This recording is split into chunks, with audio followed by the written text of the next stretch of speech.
नमस्कार दोस्तों, स्वागत है आप सभी का हमारे चैनल पौराणिक लोक पर। सूर्य देव का तेज है न्यारा, सप्त रंगों से जगत सवारा। जीवन का हर अंधियारा मिटाते, सच्चे भक्त का भाग्य जगाते। सूर्य देव की जय। हे सूर्य देव, आप हम सभी भक्तों पर अपनी कृपा सदा ही बनाए रखना। सभी भक्तों के घर परिवार में सुख समृद्धि का वास देना। मित्रों, हमारे सनातन धर्म में रविवार का दिन सूर्य देव को समर्पित किया गया है। ज्योतिष शास्त्र के अनुसार 9 ग्रहों में से सूर्य देव को सभी ग्रहों का राजा माना गया है। सूर्य देव की पूजा आराधना करने से कुंडली के सभी दोष दूर हो जाते हैं और साथ ही सूर्य देव का आशीर्वाद भी प्राप्त होता है। कुंडली में सूर्य यदि मजबूत अवस्था में हो तो व्यक्ति को समाज में मान सम्मान और सुख समृद्धि की प्राप्ति होती है। कहा जाता है कि जो भी भक्त रविवार के दिन सूर्य देव की पूजा आराधना करता है और उनकी इस कथा का श्रवण करता है, भगवान सूर्य देव उस व्यक्ति पर सदा ही अपनी कृपा बनाए रखते हैं। तो चलिए मित्रों, नवग्रहों के स्वामी सूर्य देव को प्रणाम करते हुए सुनते हैं रविवार के दिन सूर्य देव की पौराणिक कथा। आशा करते हैं आप कथा को पूरे सच्चे मन से श्रवण करेंगे और कथा शुरू होने से पहले सूर्य देव की जय जरूर कहे। मित्रों, प्राचीन समय की बात है। एक गांव में एक बुढ़िया रहती थी। उसके पास बहुत धन नहीं था, लेकिन वह संतुष्ट और खुशहाल जीवन जीती थी। वह नियमित रूप से प्रत्येक रविवार का व्रत किया करती थी। इसी प्रकार वह हर रविवार को व्रत करती और सुबह जल्दी उठकर स्नान आदि से निवृत्त होकर अपने घर के आंगन को गोबर से लीपकर साफ सुथरा करती थी। यह उसकी आदत थी कि वह सुबह सूर्योदय से पहले उठकर अपने घर को सजाती और भगवान सूर्य देव की आराधना करती थी। सूर्य देव की पूजा के बाद वह व्रत कथा सुनती और सूर्य देव को भोग लगाती। वह दिन में केवल एक बार भोजन करती थी और बाकी दिन पूजा पाठ में ही बिताती थी। सूर्य भगवान की अनुकंपा से बुढ़िया को किसी प्रकार की चिंता एवं किसी भी प्रकार का कोई कष्ट नहीं था एवं उसका जीवन सुखमय था। उसकी भक्ति इतनी सच्ची थी कि वह सभी प्रकार के सांसारिक दुखों से दूर थी। अब तो समय के साथ उसकी मेहनत और भक्ति का फल उसे मिलने लगा और धीरे धीरे उसका घर धन धान्य से भरपूर होने लगा। उस बुढ़िया को सुखी और संपन्न होते देख उसकी पड़ोसन उससे जलने लगी, क्योंकि अधिक आयु होने के कारण बुढ़िया अब गाय की सेवा नहीं कर सकती थी, तो इसलिए उसने कोई गाय नहीं पाल रखी थी। असल में बुढ़िया अपनी पड़ोसन के आंगन में बंधी गाय का गोबर घर लीपने के लिए ले आती थी, ताकि वह अपने घर को साफ सुथरा कर सके और पूजा कर सके। बुढ़िया की संपन्नता देख उसकी पड़ोसन को उससे जलन होने लगी थी। पड़ोसन को लगता था कि बुढ़िया के पास गाय तो नहीं है, फिर भी वह हर रविवार अपने आंगन को मेरी गाय का गोबर ले जाकर लीपती है, और यह बात पड़ोसन को बहुत खलती थी। एक रविवार को पड़ोसन ने अपनी गाय को घर के भीतर बांध लिया ताकि बुढ़िया को गोबर न मिले। बुढ़िया को इस बात का अंदाजा नहीं था। जब उसने देखा कि गोबर नहीं है तो वह निराश हो गई और अपने आंगन को लीप नहीं पाई। उसने उस दिन सूर्य देव की पूजा नहीं की और भोग भी नहीं लगाया। बुढ़िया पूरे दिन उपवास में रही और भूखी प्यासी सो गई। उसकी श्रद्धा और आस्था सूर्य देव के प्रति अडिग थी, लेकिन बिना पूजा के वह बहुत दुखी थी। प्रातःकाल जब सूर्योदय से पूर्व उस बुढ़िया की आंख खुली तो वह अपने घर के आंगन में सुंदर गाय और बछड़े को देखकर हैरान हो गई। गाय को आंगन में बांधकर उसने जल्दी से उसे चारा लाकर खिलाया। बुढ़िया की पड़ोसन ने उस बुढ़िया के आंगन में बंधी सुंदर गाय और बछड़े को देखा तो वह उससे और अधिक जलने लगी। तभी गाय ने सोने का गोबर किया। गोबर को देखते ही पड़ोसन की आंखें फटी की फटी रह गईं। पड़ोसन ने उस बुढ़िया को आसपास न पाकर तुरंत उस गोबर को उठाया और अपने घर ले गई। इसके बाद पड़ोसन अपनी गाय का गोबर वहां रख आई और इस तरह वो रोज यही करने लगी। सोने के गोबर से पड़ोसन कुछ ही दिनों में धनवान हो गई। गाय प्रतिदिन सूर्योदय से पूर्व सोने का गोबर किया करती थी और बुढ़िया के उठने के पहले पड़ोसन उस गोबर को उठाकर अपने घर ले जाती थी। और बहुत दिनों तक बुढ़िया को सोने के गोबर के बारे में कुछ पता ही नहीं चला। बुढ़िया इसी तरह हर रविवार को भगवान सूर्य देव का व्रत करती रही और कथा सुनती रही। लेकिन जब एक दिन सूर्य भगवान को जब पड़ोसन की चालाकी का पता चला तो उन्होंने तेज आंधी चलाई। आंधी का प्रकोप देखकर बुढ़िया ने गाय को घर के भीतर बांध दिया। जब सुबह उठकर बुढ़िया ने सोने का गोबर देखा तो उसे बहुत आश्चर्य हुआ। उस दिन के बाद से बुढ़िया गाय को घर के भीतर बांधने लगी। सोने के गोबर से बुढ़िया कुछ ही दिन में बहुत ही अधिक धनी हो गई। उस बुढ़िया के धनी होने से पड़ोसन बुरी तरह जल भुनकर राख हो गई और उसने अपने पति को समझा बुझाकर नगर के राजा के पास भेज दिया। सुंदर गाय को देखकर राजा बहुत खुश हुआ। उसने गाय को महल में ही रखवा लिया। सुबह जब राजा ने सोने का गोबर देखा तो उसके आश्चर्य का ठिकाना न रहा। अब तो बुढ़िया सूर्य देव से अपनी गाय वापस पाने के लिए प्रार्थना करने लगी। सूर्य भगवान को भूखी प्यासी बुढ़िया को इस तरह प्रार्थना करते देख उस पर बहुत करुणा और दया आई। उसी रात सूर्य भगवान ने राजा को स्वप्न में कहा, राजन, बुढ़िया की गाय व बछड़ा तुरंत लौटा दो, नहीं तो तुम पर विपत्तियों का पहाड़ टूट पड़ेगा, तुम्हारा महल नष्ट हो जाएगा। सूर्य भगवान के स्वप्न से बुरी तरह भयभीत राजा ने प्रातः उठते ही गाय और बछड़ा बुढ़िया को लौटा दिया। साथ ही राजा ने बहुत सा धन देकर बुढ़िया से अपनी गलती के लिए क्षमा मांगी। राजा ने पड़ोसन और उसके पति को उनकी इस दुष्टता के लिए दंड दिया। फिर राजा ने पूरे राज्य में घोषणा कराई कि सभी स्त्री पुरुष रविवार का व्रत किया करें। रविवार का व्रत करने से सभी लोगों के घर धन धान्य से भर गए। राजनगर में चारों ओर खुशहाली छा गई। स्त्री पुरुष सुखी जीवन यापन करने लगे तथा सभी लोगों के शारीरिक कष्ट भी दूर हो गए। मित्रों, पहली कथा समाप्त हुई। बोलिए सूर्य भगवान की जय। जय जय सूर्य देव। अब सुनते हैं सूर्य देव की दूसरी कथा। प्राचीन समय की बात है। संतपुरा नगर में एक निर्धन ब्राह्मण रहता था। वह सूर्य देव का अनन्य भक्त था। ब्राह्मण संसार के सुख दुख से परे केवल सूर्य देव की आराधना में लीन रहता था। वह हर रोज सुबह सबसे पहले नहाता और सूर्य भगवान की पूजा करता था। उसके बाद अन्य काम किया करता था। उसकी भक्ति इतनी गहरी थी कि उसकी सुबह की पहली किरण और शाम की अंतिम पूजा सूर्य भगवान को समर्पित होती थी। लेकिन भक्ति के इस मार्ग ने उसे संसार के कठोर सत्य गरीबी से दूर नहीं किया। उसकी झोपड़ी टूटी फूटी थी और पेट भरने के लिए घर में एक समय का भोजन भी नहीं हो पाता था। उसकी पत्नी रोज उसे ताने देती, दिन भर पूजा करते हो लेकिन घर में चूल्हा जलाने को अन्न तक नहीं होता है। भला कहीं भक्ति से पेट भरता है तो क्या ही बात होती। ब्राह्मण हर रोज अपनी पत्नी की बातें सुनता लेकिन अपनी भक्ति से डिगता नहीं था। पड़ोसी भी उसे निकम्मा कहकर अपमानित करते थे।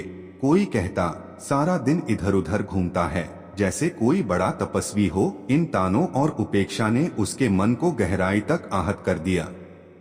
एक दिन उसने निर्णय लिया कि अब इस संसार को छोड़कर केवल सूर्य भगवान की शरण में जाऊंगा। एक दिन ब्राह्मण ने सुबह जल्दी उठकर स्नान किया, पूजा की सामग्री ली और जंगल की ओर चल पड़ा।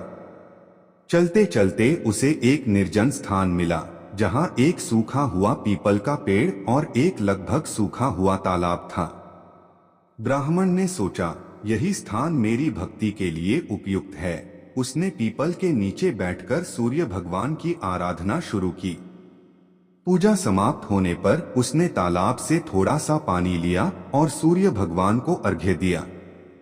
जैसे ही पानी बहकर पीपल की जड़ों और तालाब में पहुंचा, एक अद्भुत चमत्कार हुआ। सूखा हुआ पीपल हरा भरा हो गया, उसकी शाखाएं हरी भरी पत्तियों से भर गईं।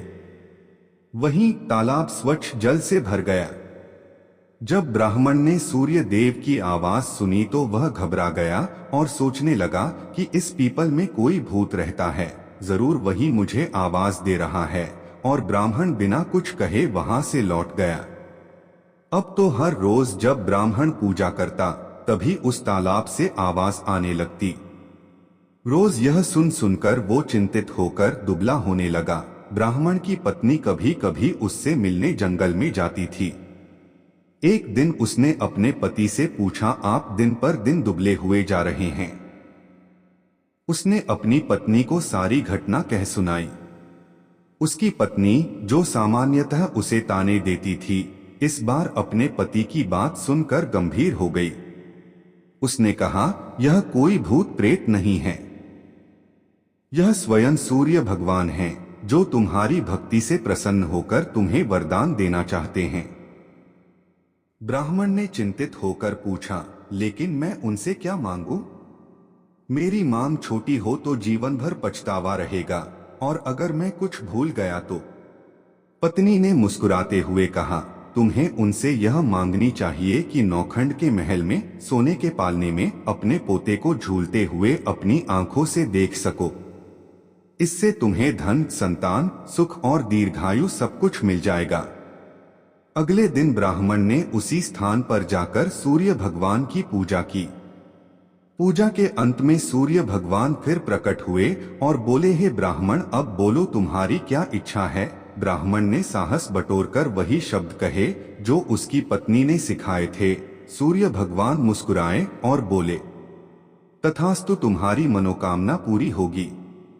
जब ब्राह्मण घर लौटा तो उसने देखा कि उसकी टूटी फूटी झोपड़ी की जगह एक विशाल और भव्य महल खड़ा था। महल के चारों ओर दास दासियां कार्य कर रही थीं। अंदर से उसकी पत्नी सुंदर वस्त्रों और आभूषणों से सजी हुई बाहर आई और बोली, स्वामी, यह सब आपकी भक्ति का फल है। सूर्य भगवान ने आपकी मनोकामना पूरी कर दी। ब्राह्मण ने विस्मित होकर पूछा, इतना धन लेकर हम करेंगे क्या? पत्नी ने उत्तर दिया, हम इसे धर्म और परोपकार के कार्य में लगाएंगे। यज्ञ, हवन और दान पुण्य से ही इस धन का सही उपयोग होगा। और इस प्रकार से ब्राह्मण की ख्याति शीघ्र ही नगर भर में फैल गई। जब राजा को इस बात का पता चला तो उसने ब्राह्मण को अपने दरबार में बुलाया और पूछा, कल तक तो तुम्हारे पास खाने को अन्न नहीं था, आज यह वैभव कहां से आ गया? क्या तुमने चोरी की है? डर के कारण ब्राह्मण ने पूरी घटना विस्तार से राजा को बताई। राजा ने कहा, क्या सूर्य देव मेरी मनोकामना भी पूरी करेंगे? मेरे पास सब कुछ है, परंतु संतान सुख से वंचित हूं। ब्राह्मण ने राजा को सूर्य भगवान की आराधना की विधि बताई और राजा ने पूरे नियम और श्रद्धा से सूर्य भगवान की पूजा की। कुछ ही समय बाद सूर्य भगवान ने राजा को एक तेजस्वी पुत्र का आशीर्वाद दिया और इस प्रकार से सभी लोग सुखपूर्वक जीवन व्यतीत करने लगे। मित्रों, इस कथा से हमें यह सीख मिलती है कि सच्ची भक्ति में अद्भुत शक्ति होती है। भक्ति का मार्ग कठिन अवश्य है, परंतु यदि श्रद्धा और समर्पण सच्चा हो तो ईश्वर की कृपा से असंभव भी संभव हो सकता है। ब्राह्मण की निष्ठा और विश्वास ने न केवल उसे सुख समृद्धि प्रदान की, बल्कि संसार को यह संदेश भी दिया कि धर्म और परोपकार से ही सच्चा जीवन संभव है। कथा समाप्त हुई। बोलिए मित्रों, सूर्य नारायण भगवान की जय। अब सुनते हैं अंतिम कथा। एक समय की बात है जब सूर्य नारायण भगवान अपनी पत्नी रानी संज्ञा के साथ सुखमय जीवन बिता रहे थे। एक दिन रानी संज्ञा के मायके से संदेश आया कि उन्हें अपने पीहर आकर कुछ समय बिताना चाहिए। रानी संज्ञा का मायके जाने का मन नहीं था, लेकिन सूर्य भगवान ने उन्हें समझाया और आग्रह किया कि वह मायके जाएं। उन्होंने वादा किया कि वह उनके लिए बहुत सारी सुंदर और उपयोगी वस्तुएं भेजेंगे और इस तरह से रानी संज्ञा मायके चली गईं। कुछ समय बाद सूर्य भगवान ने उनके लिए कई वस्तुएं भेजी, जिनमें चौपड़, पासा, पचेटा, आती डोरा और मिठाइयां थीं।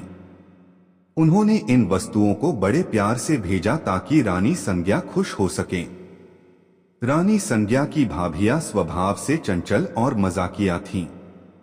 उन्होंने सूर्य भगवान द्वारा भेजे गए इन उपहारों के डिब्बों को खोला और सारा सामान निकालकर उनकी जगह कंकड़, पत्थर और कांटे भर दिए और फिर उन्होंने डिब्बों को वैसे ही बंद कर दिया जैसा उन्हें मिला था। जब रानी संज्ञा ने इन डिब्बों को खोला और उनमें से सामान निकालने के लिए हाथ डाला तो उनके हाथ में कांटे चुभ गए। उनकी भाभियां यह देख जोर जोर से हंसने लगीं। यह देखकर रानी संज्ञा को बहुत गुस्सा आया, लेकिन वह कुछ कह नहीं पाई। कुछ समय बाद सूर्य भगवान रानी संज्ञा को वापस लेने आए, लेकिन जब रानी संज्ञा ससुराल लौट आईं, तो उन्होंने सूर्य भगवान से बात करना बंद कर दिया। यहाँ तक कि वह अपनी सासू माँ और अन्य परिजनों से भी कोई बात नहीं करती थीं। अब तो सूर्य भगवान को यह बात बहुत अजीब लगने लगी। उन्होंने अपनी माँ से पूछा, माताजी, क्या रानी संज्ञा आपसे बात करती हैं? उनकी माँ ने कहा, नहीं बेटा, जब से वह मायके से लौटी हैं, उन्होंने किसी से बात नहीं की। सूर्य भगवान को यह चिंता का विषय लगा।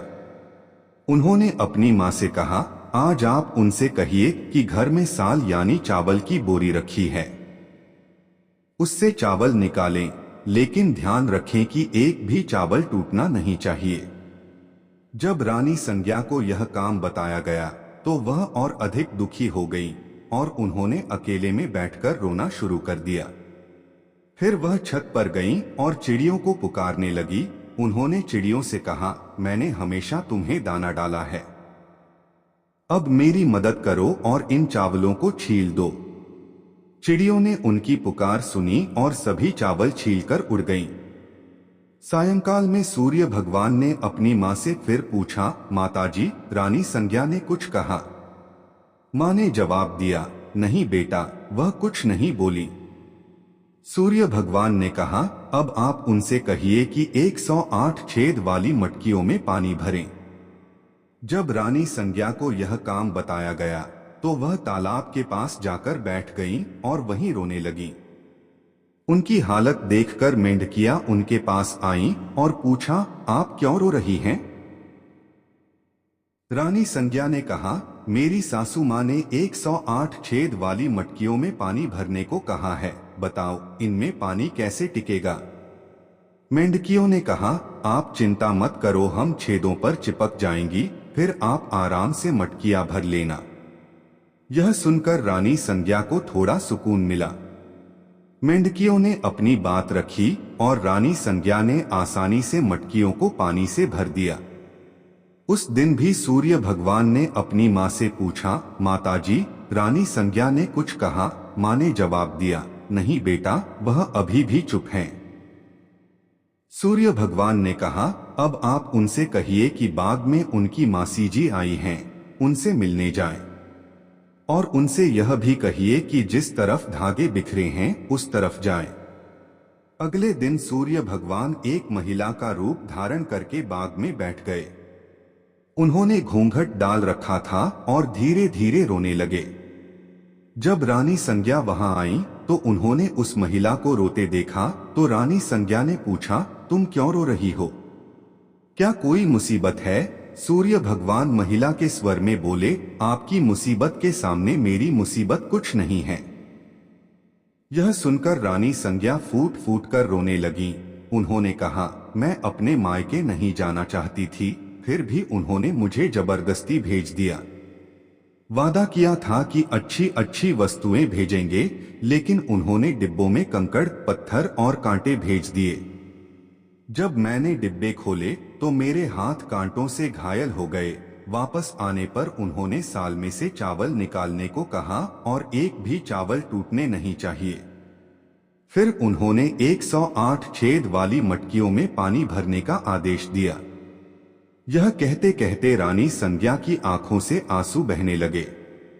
रानी संज्ञा की बात सुनकर सूर्य भगवान ने उनका हाथ पकड़ लिया और अपने असली रूप में आ गए।